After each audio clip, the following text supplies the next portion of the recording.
জয়পুরহাট ১ আসনে বিএনপির সম্ভাব্য সংসদ সদস্য পদপ্রার্থী ও কেন্দ্রীয় নেতা ফয়সল আলীম পাঁচবিবিতে বৃষ্টি উপেক্ষা করে বিশাল মোটরসাইকেল শোভাযাত্রা ও গণসংযোগ করেছেন।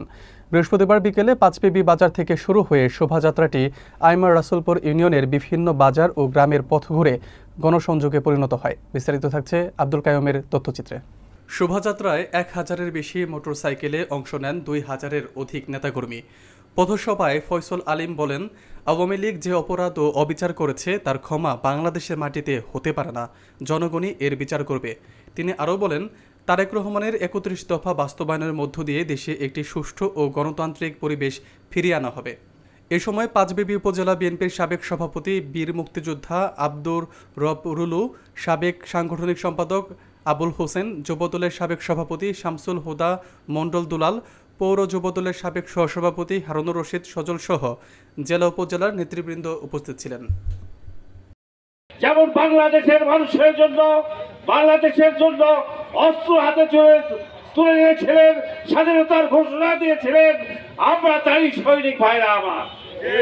আমরা বিএনপি করলে সবাইকে নিয়ে বিএনপি করবো, আমরা বঞ্চিত করবো না। যার যার যোগ্যতা যতটুকু আছে আমরা সেটা যোগ্যতা। বিগত 5ই আগস্ট বাংলাদেশের মাটি থেকে হাসিনা পালিয়ে গেছে।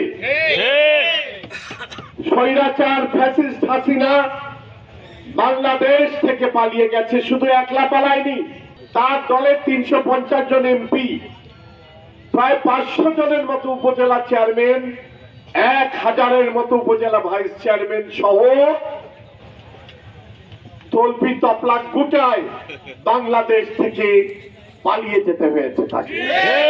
বাংলাদেশের মানুষের ক্ষতি করেছেন এবং এই অত্যাচারের জন্য তাকে বাংলাদেশ থেকে চলে যেতে হয়েছিল। তিনি বাংলাদেশের সামাজিক ন্যায় বিচারকে ধ্বংস করেছেন।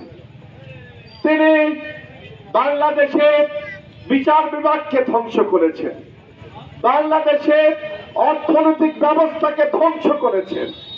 সর্বোপরি বাংলাদেশের মানুষের ভোটাধিকারকে তিনি হরণ করেছিলেন। এই জন্য তাকে পালিয়ে যেতে হয়েছে।